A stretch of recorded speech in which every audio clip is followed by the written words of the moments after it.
Shalom, damai sejahtera untuk kita sekalian.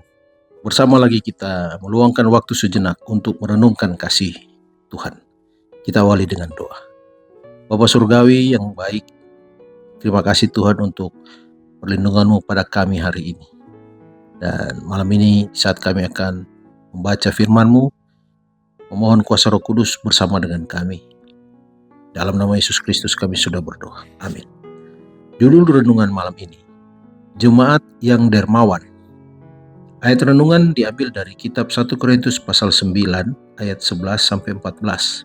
Firman Tuhan berbunyi, "Jadi, jika kami telah menaburkan benih rohani bagi kamu, berlebih-lebihlahkah kalau kami menuai hasil duniawi daripada kamu? Kalau orang lain mempunyai hak untuk mengharapkan hal itu daripada kamu, bukankah kami mempunyai hak yang lebih besar?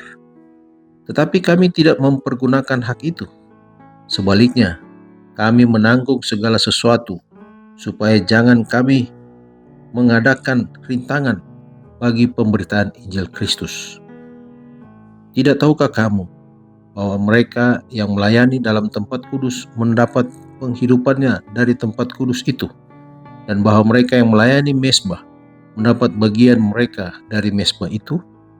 Demikian pula Tuhan telah menetapkan bahwa mereka yang memberitakan Injil harus hidup dari pemberitaan Injil itu."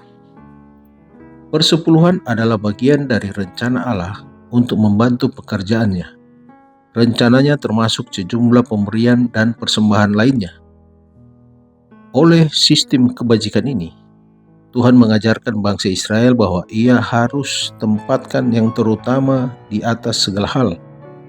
Dan Allah tidak bermaksud agar orang-orang Kristen yang hak istimewanya jauh melebihi bangsa Yahudi lebih sedikit memberi dari yang mereka berikan.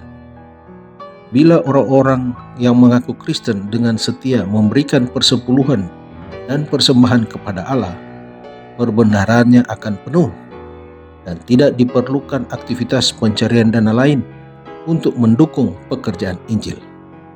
Terlalu banyak orang Kristen condong menggunakan uang untuk kesenangan diri, menghabiskan sebanyaknya, bahkan berlebihan pada pakaian, rumah, kesenangan, dan kemewahan segala macam.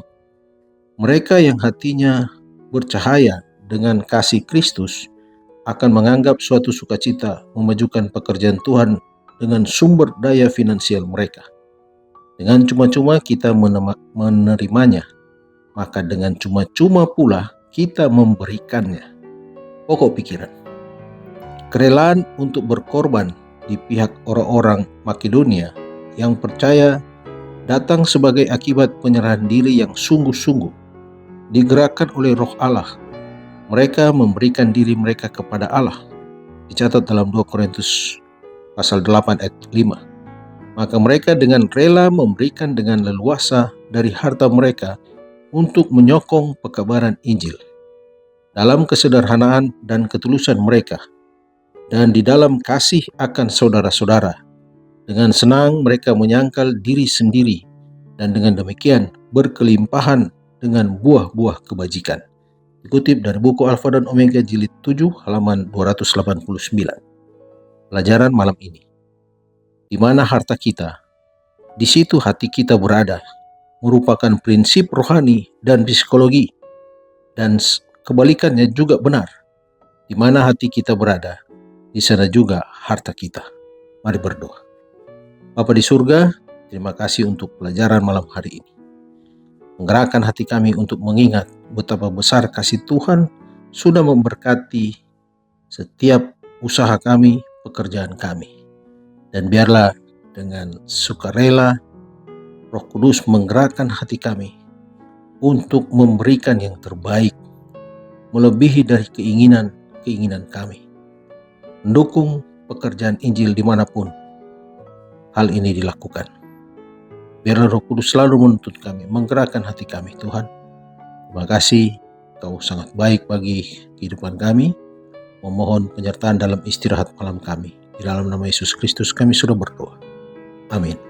Selamat malam, selamat beristirahat. Tuhan Yesus memberkati.